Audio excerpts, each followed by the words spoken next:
machine all over the world. Everything in us would get ripped apart, and your body would fly off to infinity.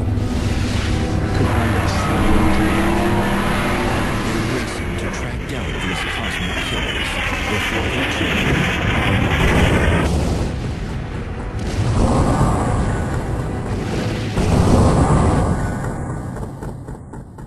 Olá, tudo bem? É um prazer grande poder estar aqui e conversar com vocês sobre essa matéria, o Apocalipse numa visão contemporânea.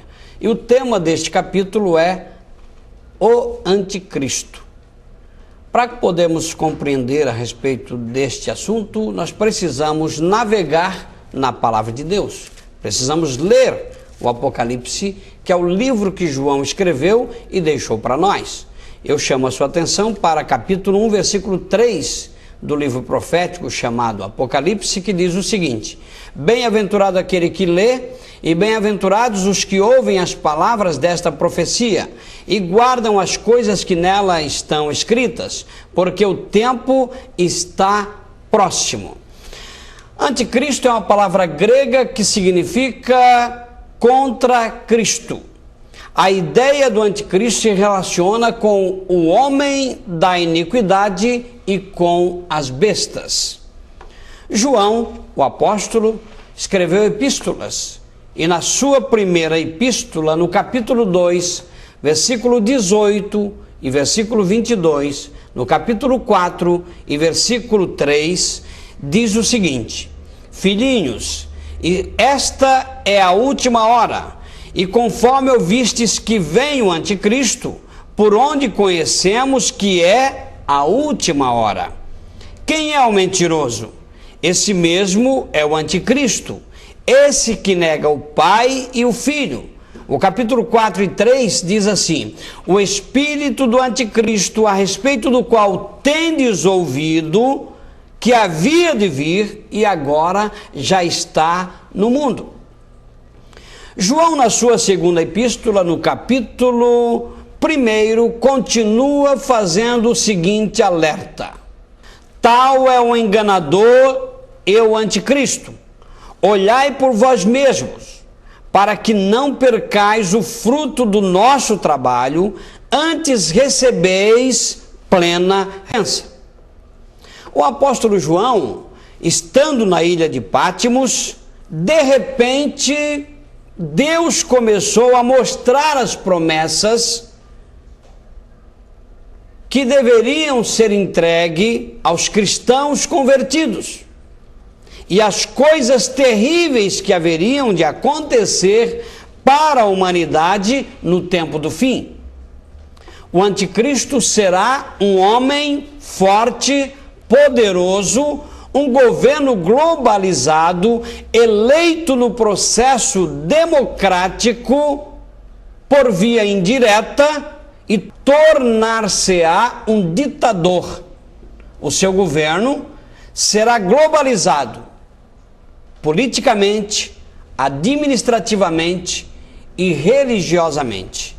Sua eleição se dará, como já falei, de forma indireta através dos parlamentos que representam os blocos econômicos instituídos no mundo.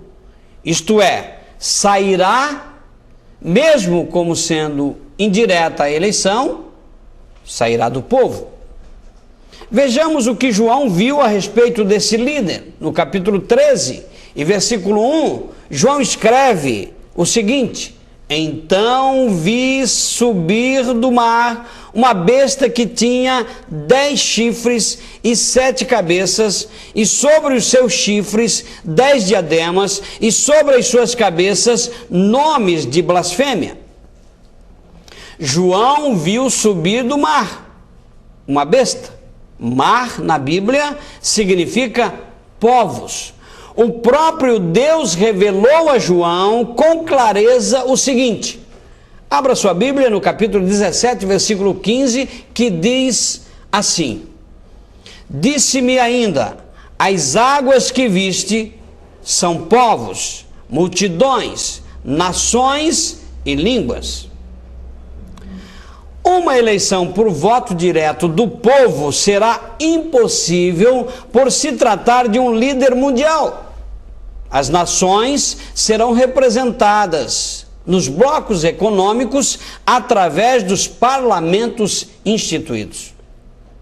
O mundo está organizadíssimo para a qualquer momento, quando for necessário, eleger o seu líder globalizado.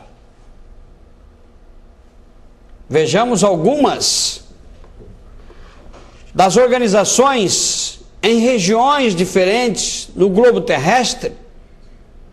Por exemplo, a Associação das Nações do Sudeste Asiático. Em 1989, na Austrália, surgiu a Associação das Nações do Sudeste Asiático.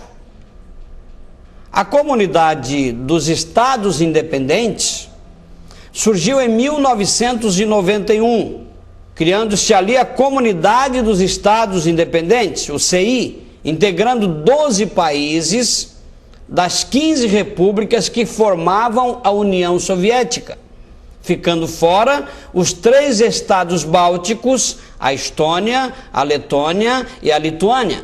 O objetivo: centralização das Forças Armadas e a instituição de uma moeda única, o rublo. O Mercado Comum do Sul, o Mercosul, nasceu em 1991, incluindo Brasil, Argentina, Paraguai, Uruguai e a Venezuela em 2006. O Chile, o Equador, a Colômbia, o Peru e Bolívia poderão entrar. Objetivo: integração econômica e aduaneira. A Comunidade Econômica Europeia, formalmente chamada de União Europeia em 1993, segundo o maior bloco econômico do mundo, em termos de PIB, com 15 países e uma população de aproximadamente 400 milhões de pessoas. No ano de 2004, ingressaram mais 10 países, perfazendo um total de 25 países. Um outro bloco, conhecido como o Acordo de Livre Comércio das Américas, em 1994 surgiu a ALCA, eliminando barreiras alfandegárias entre 34 países americanos, exceto Cuba. Querem se transformar em um dos maiores blocos econômicos do mundo.